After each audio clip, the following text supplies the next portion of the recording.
Producer படத்தோட தயாரிப்பாளர் வந்து ராஜசேகர் அண்ணன். எல்லாரும் சொன்ன மாதிரி அவர் ஒரு குடும்பமாக யார்கிட்ட பழகினாலும் குடும்பமாக தான் போல இருக்காரு. இப்போ நிறைய குடும்பத்தை சம்பாரிச்சிருக்காரு சினிமாவில். அண்ணன் ராஜசேகர் அண்ணனுக்கு அவரை பற்றி ஒன்று சொல்லணும்னா, அதான் எல்லாரும் உணவு சொல்லிட்டாங்க. நான் ஒரு உண்மை சம்பவம் என்னென்னா, நான் வந்து நம்ம ரோபோ சங்கர் மாமா அவங்க வந்து மறைவுக்கு என்னால் வர முடியல. ஏன்னா அன்னைக்கு வந்து நான் வந்து குற்றாலத்தில் வடம் படப்பிடிப்பில் தான் இருந்தேன்.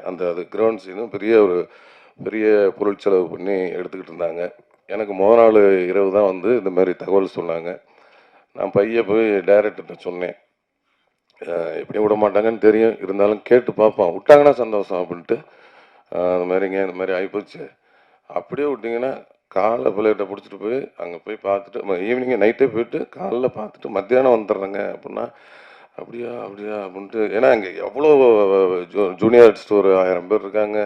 அந்த மாடு செட்டப்பு, மாடுபிடி வீரர்கள், அவ்வளோ மாடு சிவகங்கையிலேருந்து வந்து இறக்கிருக்கிறாங்க. அவ்வளோ ஆர்டிஸ்ட் காம்பினேஷன், இவ்வளோ இது கிட்டத்தட்ட ஒரு 12-13 லட்ச ரூபா 5 லட்ச ரூபா கிட்ட அன்னைக்கு ஒரு நாள் இல்லைன்னா அன்னைக்கு அவ்வளோ காலி. அந்த இருக்கும்போது நமக்கும் ஒரு கேட்கல, இருந்தாலும் கேட்டு பார்க்கலான்ட்டு வேறு ஏதாவது சீன் இருக்கான்னு பார்த்தா வேறு எந்த சீனும் இல்லை. அப்புறம் இல்லைன்னு சொல்லிட்டாங்க. சரி ஓகே அப்படின்ட்டு அடுத்த நாள் ஷூட்டிங்கை கண்டினியூ பண்ணி வர முடியாத சூழல். அதனால் என் மனைவி அனுப்பிச்சி விட்டு சரி ஓகே அப்படின்னு விட்டுட்டேன்.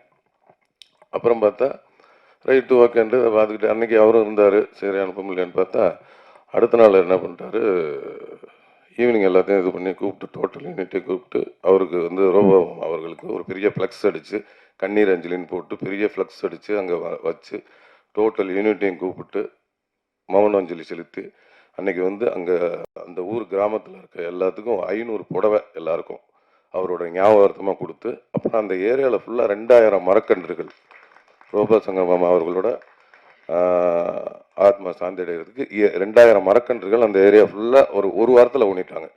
அன்னைக்கு வந்து ஊனை வச்சு ஆரம்பித்து ஒரு வாரத்தில் மரக்கன்று 2000 மரக்கன்று ஊனி 500 புடவை கொடுத்தாரு.